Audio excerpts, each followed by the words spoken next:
Hello students, welcome to Pharmacy Notes by US. Today we discuss the most important MCQs which is mostly asked in pharmacist and GPET type of examination. So let's start. First question is who isolated the constituent सिंकोनिन यानी कि जो सिंकोनिन है इनमें से किस scientist ने है जो कि आइसोलेट किया था। तो अगर अपने ऑप्शंस की बात करें पोसेलन, Reimann, Gomes, Nagai and Pelletier, तो आंसर इसका रहेगा गोमेरेज इन 1811 जिन्होंने आइसोलेट किया था सिंकोनिन। वाइल अगर अपन पोस्लेट की बात करें तो इन्होंने निकोटीन आइसोलेट किया था टोबैको लीफ से, नगाई ने एफिडिन आइसोलेट किया था, पेल्टियर ने क्विनीन भी आइसोलेट किया है, उन्होंने स्टाइकिन भी आइसोलेट किया है। तो इसका आंसर होगा b Gomes. While second question is who isolate the constituent of quinine. Option से again Posselt, Reimann, Gomes, Nagai and Pelletier. तो obvious answer is d Pelletier in 1820। Answer Gomes isolated cinchonine while Pelletier isolated quinine. Question is who isolated the constituent of nicotine. Nicotine को किसने isolate किया था tobacco leaf से। Option है पोस्लिन, रेमान 1828, गोमेरेज 1811, नगाई 1887 and Peltier 1820। तो obvious है जो पोस्लिन और रेमान है उन्होंने निकोटिन को टोबैको लीफ से आइसोलेट किया था 1828 के अंदर। तो इसका आंसर होगा ए पोस्लिन, रेमान। Next question is who isolated the constituent of एफिडिन यानी कि जो एफिडिन था उसको किसने है जो कि आइसोलेट किया था। ऑप्शंस की बात करें Pelletier again 1820, Nagai 1887, Gomes 1811 and none of the above. तो जो नगाई थे उन्होंने 1887 के अंदर एफिडिन को आइसोलेट किया था। तो इसका आंसर होगा b Nagai. Answer Posselt, Reimann and Nagai. Next question is isolation of strychnine is done by Pelletier in which plants यानी कि जो पेल्टियर है जिन्होंने आइसोलेट किया था स्ट्राइकिन किस किस प्लांट के अंदर देखा था। तो जो पेल्टियर है उन्होंने 1817 के अंदर आइसोलेट किया था स्ट्राइकिन को, और उन्होंने जो इग्नेस्टिस बीन है नक्स फॉर्मिका सीड है उसके अंदर इसको आइसोलेट किया था। तो इसका आंसर होगा बोथ ए एंड बी। तो यानी कि Ignatius bean and nux vomica seeds के अंदर से स्ट्राइकिन को आइसोलेट किया गया था पेल्टियर के द्वारा 1817 में। Next question is cocaine is isolated by यानी कि जो कोकेन है 1860 के अंदर वो किसके थ्रू है जो आइसोलेट किया गया था। ऑप्शन है Niemann, Nagai, Kerstens and none of the above. Nagai को आप जानते हैं इसने एफिडिन आइसोलेट किया था। कोस्टनर्स है जिन्होंने पोडोफाइलोटॉक्सिन को आइसोलेट किया था। तो इसका ऑप्शन आंसर होगा ऑब्वियस से a Niemann. Niemann isolated the cocaine in 1860। Next question is क्वेबन इन 1877 आइसोलेटेड बाय यानी कि जो उआबिन ड्रग थी 1877 के अंदर किसके थ्रू आइसोलेट हुई। ऑप्शन है Hardy and Gallois, Nagai, Niemann and Kersten. तो ऑब्वियस इसका आंसर होगा ए हार्डी एंड गैलोज जिन्होंने आइसोलेट किया था क्वेबन इन 1877।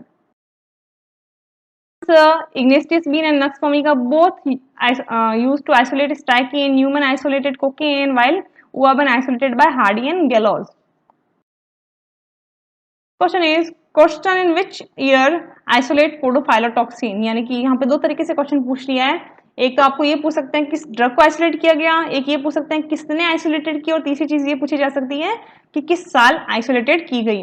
तो जो क्वेश्चन थे जिन्होंने की पोडोफाइलोटॉक्सिन है जो कि आइसोलेट की थी उन्होंने किस साल में आइसोलेट की थी। तो ऑप्शन है 1820, 1806, 1891 एंड 1819। तो अगर आपको याद हो 1820 में क्विनीन आइसोलेट हुआ था, 1806 में मॉर्फिन आइसोलेट किया गया था, 1819 के अंदर ब्रूसिन, पिपरेसिन आइसोलेट किया गया था, वाइल इन 1891 ये जो ड्रग है पोडोफाइलोटॉक्सिन यानी कि बहुत ही लास्ट एरास के अंदर इसको आइसोलेट किया गया था।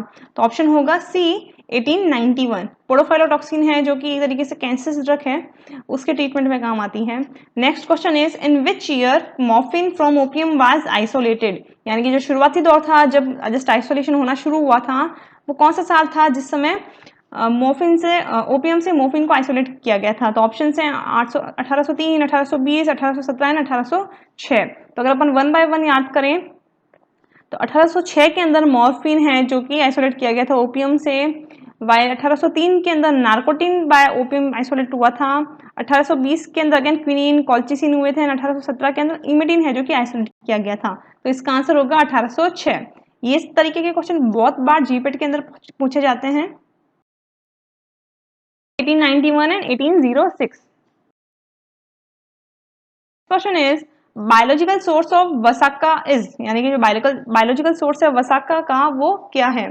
अगर अपन वसाका के यूज की बात करें तो जो वसाका है वो ब्रोंकियोडायलेटर के रूप में काम आता है। अगर अपन इसका सोर्स देखें तो it is obtain from the Adhatoda vasaka, यानी कि इसका आंसर होगा A, Adhatoda vasaka. Next question is biological source of Punarnava is, यानी कि जो बायोलॉजिकल सोर्स है पुनर्नवा का वो क्या है। ऑप्शन है पुनर्नवा मोनेरी, बोहेविया डिफ्यूजा, अडाहटोडा वसाका, अरोमेटा डिफ्यूजा। तो ऑब्वियसली इसका आंसर होगा बी, बोहेविया डिफ्यूजा, जो कि बायोलॉजिकल सोर्स है पुनर्नवा का। अडाहटोडा वसाका एंड बोहेविया डिफ्यूजा। Is use of वसाका। वसाका का यूज क्या है, मैंने आपको जस्ट अभी बताया कि वसाका है जो कि ब्रोंकियोडायलेटर का काम करता है, यानी कि जो कफ है या फिर कंजेशन ऑफ सिस्टम है उसको रिलैक्स करने में हेल्प करता है, यानी कि एज अ ब्रोंकियोडायलेटर। तो आंसर इसका होगा D, bronchodilator. Next question is use of Kalmegh Punarnava, इनका यूज क्या है। ऑप्शन है purgative, bronchodilator, anti hepatotoxic, anabolics and memory, यानी कि इनमें से कौन सा यूज है जो कालमेघन पुनर्नवा का है। तो जो पुनर्नवा और कालमेघ है वो हिपेटोप्रोटेक्टिव के रूप में भी काम करती है, तो ऑब्वियसली इसका आंसर होगा सी, एंटी हिपेटोटॉक्सिक और anabolic. Answer Vasaka used as bronchodilator while Calmeg and Punarnava are anti-hepatotoxic anabolics. Next question is biological source of Kalmegh, यानी कि जो बायोलॉजिकल सोर्स है कालमेग का जो कि हिपेटोप्रोटेक्टिव है वो क्या है। ऑप्शंस हैं Andrographis paniculata, aromata diffusa, both A and B and none of the above. तो जो Kalmegh is obtain from Andrographis paniculata, तो answer is A. Next question is use and biological source of Brahmi, जो ब्राह्मी है उसका बायोलॉजिकल सोर्स क्या है, साथ ही वो क्या यूज आती है। तो जो ब्राह्मी है वो अपने को मिलती है बैकोपोमोनरी से, और जो ब्राह्मी है उसका मेमोरी लॉस के अंदर यूज किया जाता है या फिर मेमोरी को एनहांस करने के यूज किया जाता है। तो आंसर इसका होगा A, Bacopa monnieri used in memory. Answers question is the CIMAP full form is central institute of medical and aromatic plant located in, यानी कि जो एरोमेथेरेपी में अपन ने पढ़ा था जो एसेंशियल्स और ऑब्टेन किए जाते हैं उसकी एक बहुत ही बड़ी ब्रांच है लखनऊ के अंदर which is known as Central institute of medical and aromatic Plant, जिसके अंदर ये काम बहुत ही अच्छे से किया जा रहा है। तो ये कहाँ लोकेटेड है, तो ऑप्शन है Lucknow, Jaipur, Surat and none of the above. तो ये लोकेटेड है लखनऊ उत्तर प्रदेश के अंदर, जहाँ पे सारे एसेंशियल सॉइल्स हैं उसके बारे में रिसर्च की जाती है, उनका एक्सट्रैक्ट निकाला जाता है। Next question is genetic engineering and tissue culture use, यानी कि जो अपन फार्माकोग्नोसी में पढ़ के जो जेनेटिक इंजीनियरिंग मॉडिफिकेशंस हैं टिश्यू कल्चर यूज करते हैं उसका बेसिक यूज क्या है, मेन यूज क्या है। तो ऑप्शंस हैं increase secondary metabolite production, increase percent yield of bioactive molecule, C improve quality and D all of the above. तो जो अपन टिश्यू कल्चर्स करते हैं यानी कि टिश्यूज को है जो कि लैब में ग्रोथ करवा के उसको फिर इम्प्लांट कर देना या फिर जेनेटिक इंजीनियरिंग में उसके जीन्स को मॉडिफाई कर देना, बेसिकली मेन रीजन ये होता है कि अपने को जो सेकेंडरी मेटाबोलाइट चाहिए जिसका एक पर्टिकुलर फार्माकोलॉजिकल एक्शन है, या तो अपने को उसकी ग्रोथ करवानी है, उसको ज्यादा अपने को अमाउंट में डालना है, या फिर जो बायोएक्टिव मॉलिक्यूल है जो अपने को पता है कि इस यूज के लिए आ रहा है जिसका प्रोडक्शन वो प्लांट कम दे रहा है, तो बाय मॉडिफिकेशन हम उस बायोएक्टिव मॉलिक्यूल की कंसंट्रेशन को भी बढ़ा सकते हैं, साथ ही साथ किसी प्लांट की क्वालिटी को भी इंप्रूव किया जा सकता है। तो इसका आंसर होगा D, all of the above. अपन ने पढ़ा था कि दो तरीके के मेटाबोलाइट्स होते हैं, प्राइमरी एंड सेकेंडरी। प्राइमरी तो जो प्लांट्स के काम आते हैं लाइक कार्बोहाइड्रेट, प्रोटीन, और जो सेकेंडरी मेटाबोलाइट है जो कि प्राइमरी का वेस्ट है लाइक एल्कोलाइड, ग्लाइकोसाइड, ये सब अपने काम के हैं जो कि कोई फार्माकोलॉजिकल एक्शन प्रोड्यूस करते हैं। तो उनको अगर अपन बढ़ा दें तो क्या होगा, एक तरीके से फार्माकोलॉजिकल एक्शन के लिए जो सिस्टम में क्वांटिटी है वो भी बढ़ जाएगी। तो ये ऑब्टेन किया जाता है using tissue culture and genetic engineering. तो here is the answer all of the above. Lucknow CIMAPE while all of the above used in genetic engineering and tissue culture. Next question की अगर अपन बात करें वो is known as father of medicine, है कि जो फादर ऑफ मेडिसिन है इनमें से किसे कहा जाता है। ऑप्शन है हिपोक्रेटस, एरिस्टोस, डायस्कॉर्स एंड थियोफ्रेटस। तो अगर अपन ऑप्शन की बात करें तो Hippocrates is known as father of medicine, while Aristotle is known as father of biology, Theophrastus is known as father of botany, and while Dioscorides Pedanius Dioscorides is originated the book De Materia Medica। तो इसका answer होगा ए, Hippocrates. Second है डायस्कॉर्स पाज कौन थे, किस तरीके के फिजिशियन थे। तो ऑप्शंस हैं American physician, Greek physician, Chinese physician and none of the above. तो ये डायस्कोराइड्स थे जो कि ग्रीक फिजिशियन थे जिन्होंने किताब लिखी थी डी मैट्रिया मेडिका, जिसमें 5 वॉल्यूम्स थे, जिसमें 600 से ज्यादा प्लांट के बारे में उन्होंने स्टडी की थी।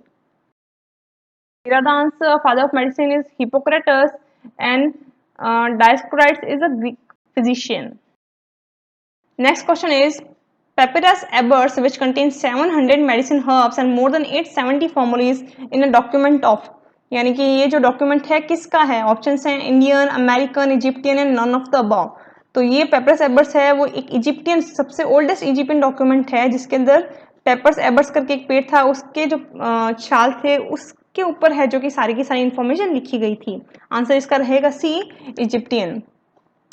फिर है वू वॉट पेंटसो, यानी कि जो बुक थी पेंटसो जो कि एक चाइनीज फार्माकोपिया है, जो ओल्डेस्ट चाइनीज फार्माकोपिया है, वो किसने लिखी? ऑप्शन है हिपोक्रेटस, शैम नंग, डायस्कॉर्स एंड एरिस्टोल। तो ऑब्वियस है उन जो बुक है पेंटसो वो लिखी थी शैम नंग ने। तो आंसर इसका होगा B. Answer papyrus Ebers is a Egyptian book while Pentasova is written by Sham Nung, a Chinese writer. Hope you understand and enjoy the video. Please like, share and subscribe. Thank you.